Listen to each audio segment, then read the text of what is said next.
All right, so besides the photography side of your real estate photography business comes the business side of your business. So if you're just getting started, if you're new, even if you don't even have any clients, these are the things that I'm going to share with you in this video that you need to have in place to make yourself look credible, to when you start getting clients that you're able to deliver your photos, you have a brand, that you look credible, and that you look the part. Let's start out firstly with yourself as a photographer. You have to brand yourself as that. Get a logo established, something that signifies who you are.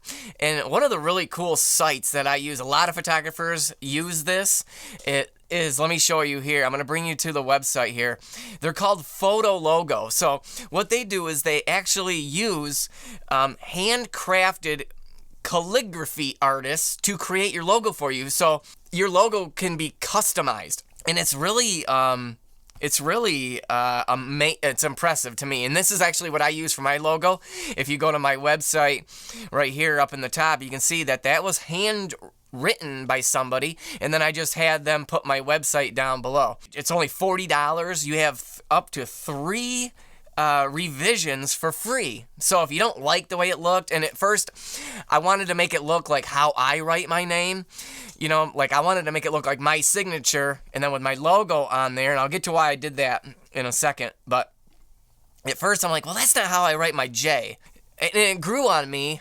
My point is that it grew on me, and that I actually really loved it, and that's what I've branded myself as. That's my logo for my business.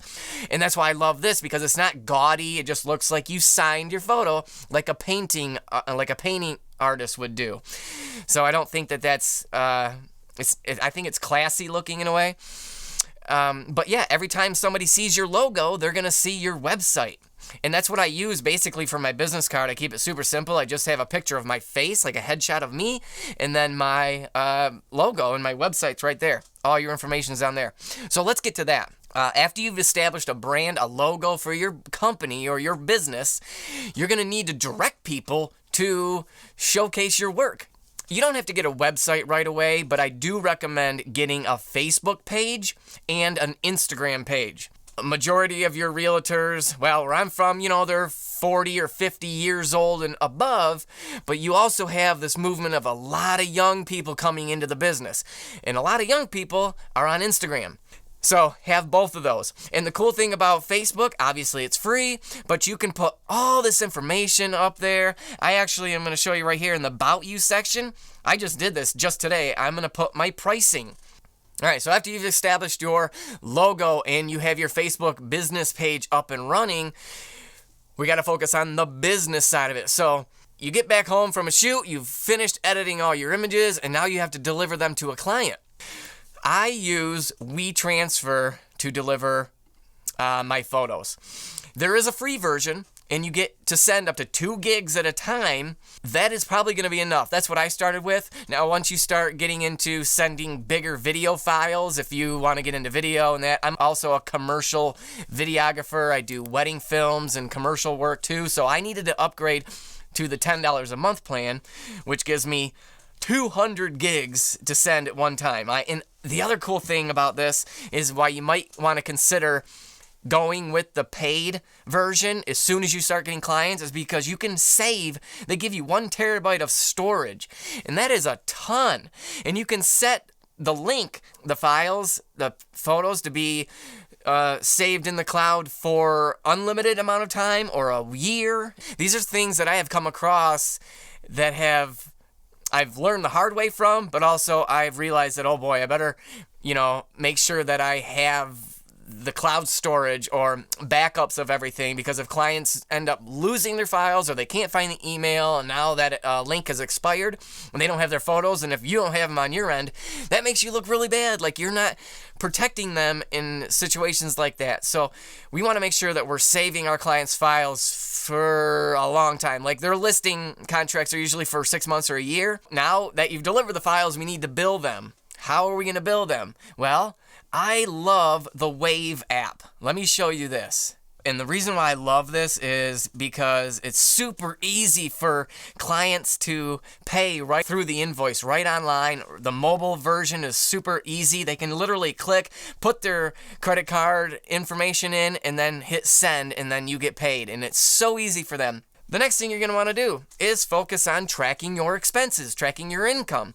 I like the self-employed QuickBooks app, because once you get this connected, you want to have a separate business account so every expense and all your income from your business is funneled into one checking account. So you're not muddying the waters with personal expenses in the same account. That'll get way too confusing when you go to start to separate all those at the end of the year. And the nice thing about the QuickBooks app is it really does everything for you and organizes everything into categories, because you're going to want to have, different categories for, supplies, expenses, meals, mileage. You're going to want to have to track mileage. And so that's going to lead me into how I track mileage is you can use the QuickBooks. It does track mileage, and you're going to have your GPS on your phone. Most people just leave it on. And so that's all within the QuickBooks app. I use, actually this year, I had to use Google Maps actually to track my mileage. When I set up a client appointment, I use the Google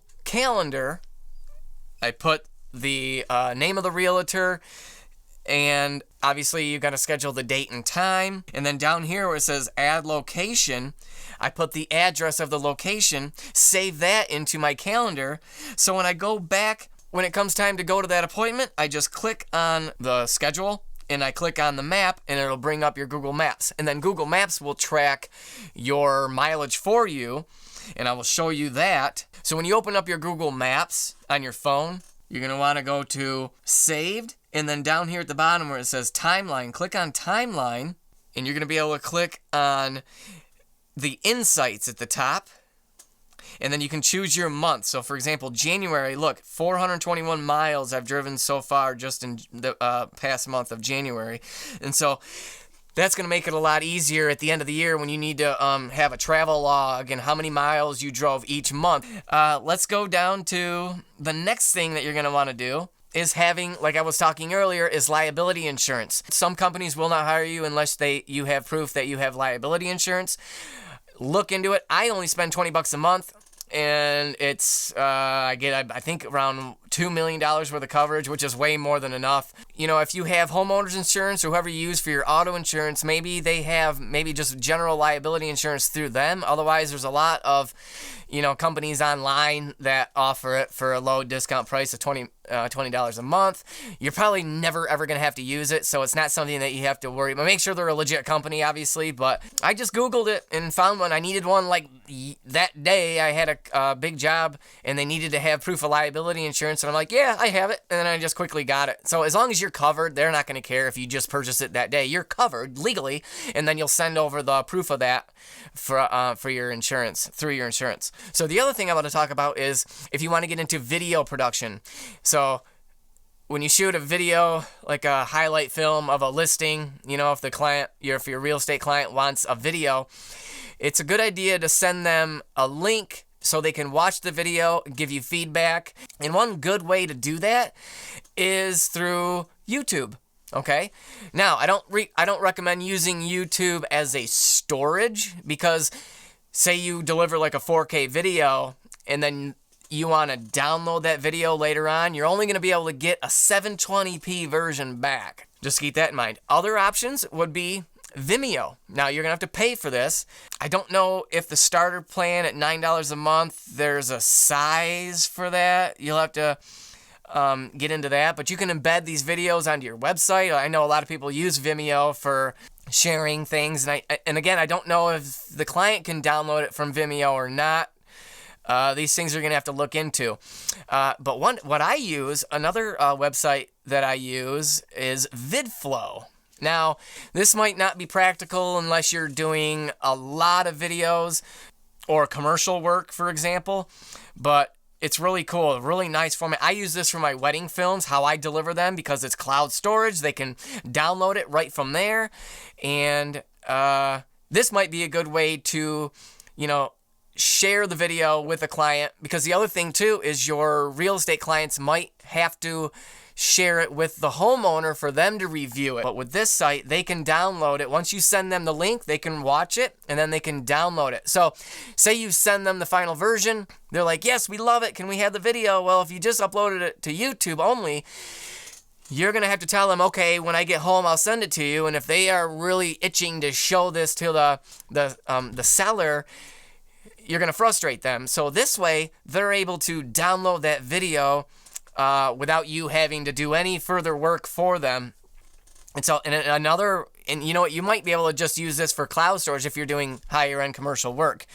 All right, so leave me a comment below if you have any questions or concerns about any of the stuff that we went over. But don't forget to hit that thumbs up button. Hit that subscribe button. I'm releasing tutorials all the time to help you grow your real estate photography business. So we'll see you in the next video, guys. Bye-bye.